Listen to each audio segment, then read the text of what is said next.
Alright, here we are back in the world of Dragon Ball Z Dokkan Battle. Now, the game been out for 4 long years, and throughout that time, there's been a lot of secrets, a lot of mechanics that have been revealed in the game that I feel like have been somewhat well documented, but some of them are really old, and some of them I even forget about. So I figured, you know what? I'm a top 10 type of guy. Here's a top 10 list of secret mechanics, or at least mechanics that are not officially kind of informed to the player by the game itself in terms of certain things. I know for this list probably there's a handful of things that almost everyone knows, and then there's a few things that probably not a lot of people know. But let's get right into it with something that I'm sure everybody and their mother knows, and I'm putting on this list for the only reason that I needed 10. Don't judge me. Don't fucking judge me. I needed 10, goddammit. So here we go. World Tournament points differ based on what super attack you do, what color you attack, as well as the cost of the unit. So in the World Tournament, as you know, everyone wants an AoE unit, right?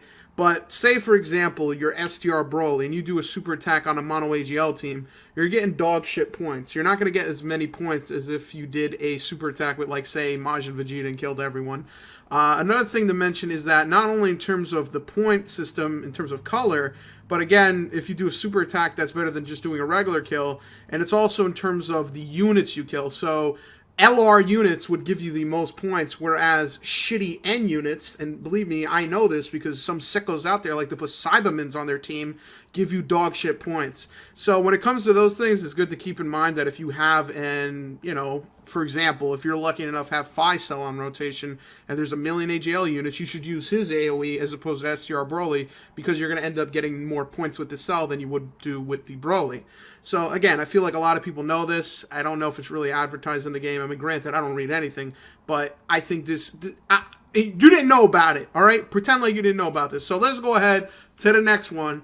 Another thing that is pretty widely known, but I'm going to go into a specific of it because I'm that analytical, and that is Dokkan Attacks. Now, Dokkan Attacks, surprise, surprise, the more buttons you press, the more damage you do. But there are also some kind of nuances when it comes to Dokkan Attacks. For example, 3 years ago, some autist named King Ming decided to make a video about Dokkan Attacks and how they seem to work, whereas a character that has a lower attack stat has a higher percentage of an attack boost, and a character that's more of like middle of the line, kind of like a mediocre medium character, has a lower percentage attack boost.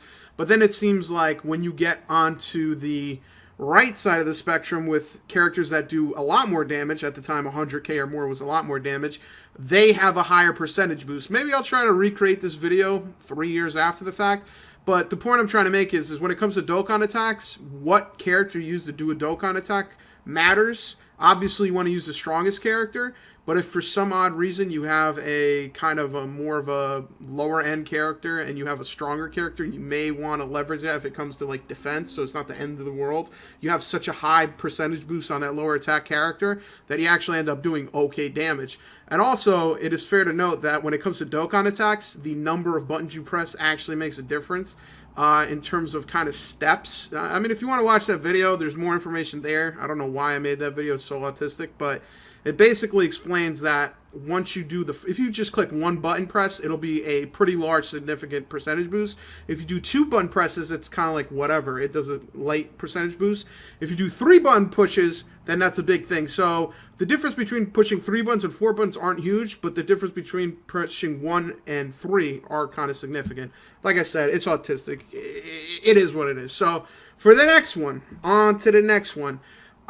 This one is kind of more common knowledge on the subreddit. I don't know how common it is for everyone, but in terms of playing this game, you actually get friend points by having other people use you as a friend. So if you have a very popular friend leader, that's actually really good because you end up getting points when they use you. So for example, I remember from a while back, someone made LR Broly their leader. They had 0 points, and after the World Tournament was done, they got like 50k friend points, which is a significant number considering you get 100 to 50 every time you use someone. This is very similar for anyone who plays Naruto Blazing, where they actually tell you that someone used you, and they tell you how much friend points you've accrued. Whereas with Dokkan, they do it. It is supported, but they don't really advertise it to the player, nor do they really explain it a lot. But keep in mind, if there's an event up, if you want to help your friends, it actually helps you because the more they use you, the more friend points you end up getting in the end. So, help others as they would help you. This next one is basically kind of sort of common knowledge in the sense that I feel like most people know about it on the subreddit, but I don't know how popular this is. And that is that super characters and extreme characters do varying degrees of damage and do varying degrees of defense. And what I mean by this is that a super character, let's just say, for example, Super AGL attacks Extreme SDR, you're doing a shit ton more damage than if you did Super AGL attacking Super STR. So the fact that you're a super card and attacking an extreme card, you're going to end up doing more damage. Same thing as an opponent. If an opponent is super and you're an extreme blocker, you're going to end up taking more damage than if you had blocked with a super character. Now, when it comes to color, Extreme Tech is going to block Super AGL better than Super SDR is, but it is worth it to take this into consideration because if for some reason you have a Super SDR character, an Extreme SDR character, and you're blocking Super Phi, you want to go ahead and block with Super SDR because that negates the added damage that you would be taking. And also makes sense that if you want to do the most damage, do with the extreme character, if that seems to make sense. But I feel like that's something interesting because even my dumbass at the time didn't really understand this. And I don't know how well known it is, but extreme versus super, super versus extreme, heroes versus villains, it actually matters. Now, for this next one, I feel like this is very nuanced, and I didn't even really remember this, but in Dokkan, you basically cannot transfer all SA of a card to another card unless the name is identical, meaning it's the same exact card, except in cases of Super Strike units. Super Strike units, you can awaken them to a TUR and actually use their SSR card, which has a 50% chance of SA up, to get their SA in bulk. And what I mean by this is you can actually farm, for example, TUR AGL Vegeta, right? You awaken him, he's a TUR. Or you Dokkan Awaken him, rather. And you go and farm the SSR Vegeta, farm him up to SA5, feed it into the SA10 Vegeta, and all 5 SA will be applied. Granted, it's a 50-50 chance, but compared to every single other unit in the game where you have to do it one by one, this is actually kind of useful, and if you farm Super Strikes, it is, something to take into consideration. And I kind of wish this would be applied to more cards, because it would save a lot of time and a lot of awakening. But it is a unique case with Super Strike cards. You can actually transfer bulk SA to a different card. Alright, so here we go. We're getting into the big boy categories now. This is the top 5 dead or alive secret mechanics or mechanics that aren't really advertised by the game itself.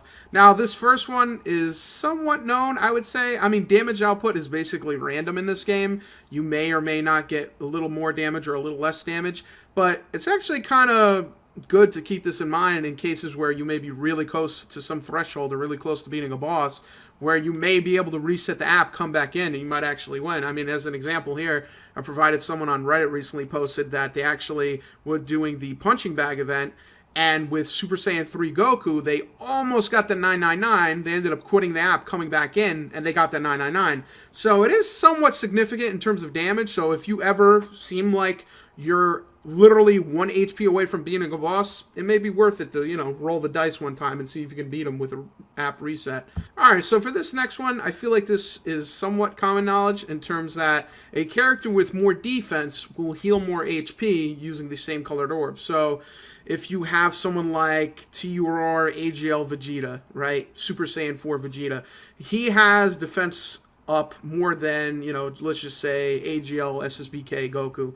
If you see 10 AGL orbs and you need HP, you should give those AGL orbs to the Super Saiyan 4 Vegeta just because he has a higher defensive stat and will get more HP. Now, for the kind of example of this, I actually used TUR Texel, who at the time in 2016 had pretty decent defense, and this is before the dupe system. So again, the dupe system does have a mechanic to get HP back from orbs, but even before that, you could still get HP back based off of the same color unit. And the higher defense you have, the more HP you will get back. So this kind of makes sense in terms of, certain nuking characters, certain characters that, get a lot of orbs, or you just so happen to see a lot of orbs available. You can be able to heal quite a bit of HP by getting those orbs if your unit has high defense. Alright, so for this next one is actually something that I noticed a million years ago, and it actually went on the Dokkan Battle subreddit's YouTube page, so you can say this is fairly popular. I mean, millions of people have seen this at this point. But basically, link skills and passive skills do not work the same way in the game. So, for example, passive skills are unchanging. No matter what, your passive will activate or deactivate at the start of the turn. So let's just say you have a passive that says when HP is 50% or above, you do 100% attack up, right? Say you start the battle phase and you get attacked, your HP can go down, it doesn't matter.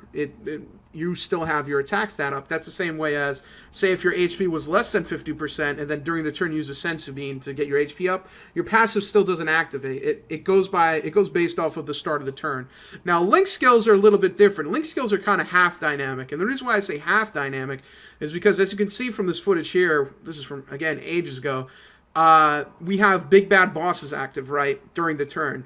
But I use a sensu bean, which heals my units, and during that turn, the big bad bosses like actually dies out, goes away, because my HP is no longer lower. Now, what kind of sucks about this is that the link skill is dynamic enough to know during the turn I use the HP, my link skill dies. But once the battle phase progresses and actually starts, and I get hit, and my HP goes below 50%, which is, at that point, big bad bosses should activate, it doesn't activate. So it's kind of like a weird oddity. I mean, is link skills dynamic? Is it static? It's kind of half-half.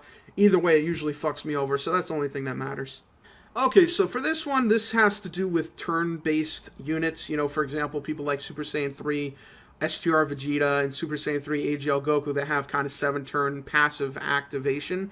When your unit gets in a battle and then gets out and walks on the map, they get plus whatever their passive is. So let's just say, you know, there's a unit for 7 turns, HP plus 50%, defense plus 50%. Let's just say that, right? Say you go into a battle and they did 1 turn. Out of the 7, they did 1 turn. Once you get out of that battle and walk on the map, you get plus 7. So now you have 13. So in battles like Boss Rush, for example, say if you beat the boss in 1 turn, you only use it once. You get out, walk on the map, you get plus 7. So now it's, you know, 6 plus 7, 13. So you can actually stack this passive. It's not necessarily going to happen a lot. I mean, look at, you know, Super Battle Road. Usually your passive would run out. But there may be cases where this is advantageous, and it's good to keep in mind because it makes turn-based units like that a little bit better and a little bit easier to deal with. And, you know, they can shine in scenarios where you get to actually walk on the map.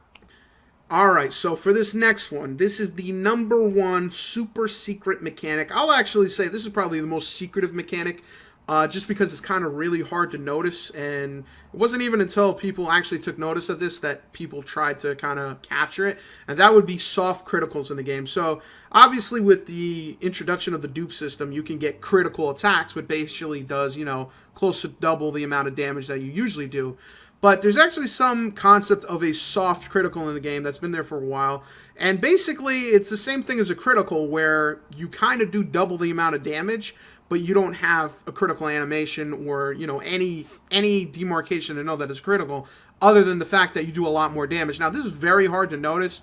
Usually you don't notice unless you really, you know, are paying attention while playing the game. I think a really good example of this is that there's actually a video by DeMonty Gaming from the past where he's testing out SA10 Broly versus SA20 Broly, and actually got a soft crit on the SA10, which ended up doing more damage than the SA20. There's some good resources in the comment section also. It's basically explaining that soft crits exist in the game. They're completely random. And when they do happen, it's really no rhyme or reason when it comes to it. I mean, it's basically just luck of the draw.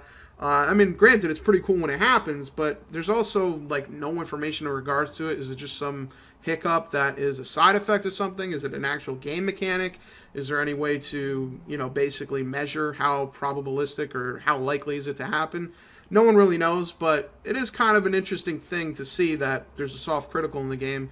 And the game never tells you about it, and if people didn't point it out, I don't think anyone would really know about it.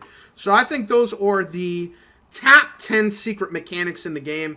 Again, they're not the world's biggest mysteries, but most of them are not actually explained by the game itself. Unless you saw it in a video or saw it on the subreddit, you may not know about certain things. And I'd actually be interested to know if there's any other weird mechanics in the game or things that the game doesn't really tell you. I mean, granted, a lot of these things, if you pay attention and, you know, play the game long enough, you'll understand it and get a hang of it. But, you know, there's a lot of things that the game doesn't tell you that you kind of just got to pick up for yourself. But, hey, that's pretty much it. This is the second top 10 video I've made. First one being top 10 bugs or glitches. Check that out if you're interested. But that is pretty much it. If there's any other topics you think are interesting, let me know in the comment section. And hey,